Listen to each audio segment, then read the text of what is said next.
So, yeah. So, everyone knows the episode of The Office where they like jump into dumpsters and whatnot, but I don't know. I've been doing it for like 10, 11 years. It was a big part of my life, and I wrote a poem about it, so I thought this was a good time to do Into that. the microphone, hold it much closer so people can hear you. Heard that. An ode to parkour. I practiced movement for years, and it seemed to be the easiest way into flow. During flow, I was able to be the most creative.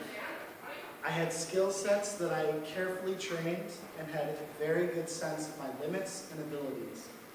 I would use those abilities as my paints, and my mind would see the obstacles as my canvas, and the body was the brush.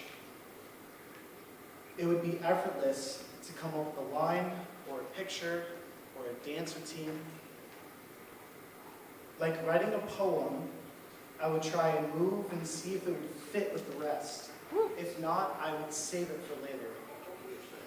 I would repeat until it was something I was satisfied with. The best lines were a combination of just challenging enough to get, and the movement felt very me. Something that I felt only I could do best, considering my past training or even my body's advantages. Taking an ordinary ledge next to some rocks and a railing. Nobody sees it otherwise, but I saw it as an opportunity.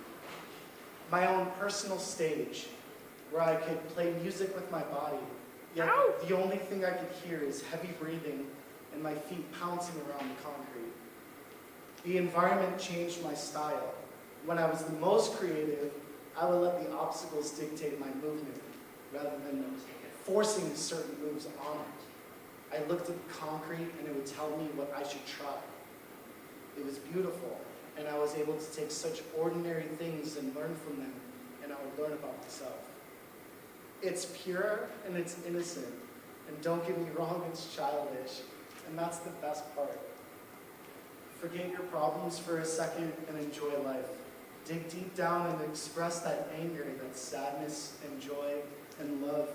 Put it out there and use those emotions well enough to further bond the mind and the body. That connection is what sets us free, and it is what allows flow to happen. And flow is where the worry part of our brain shuts down.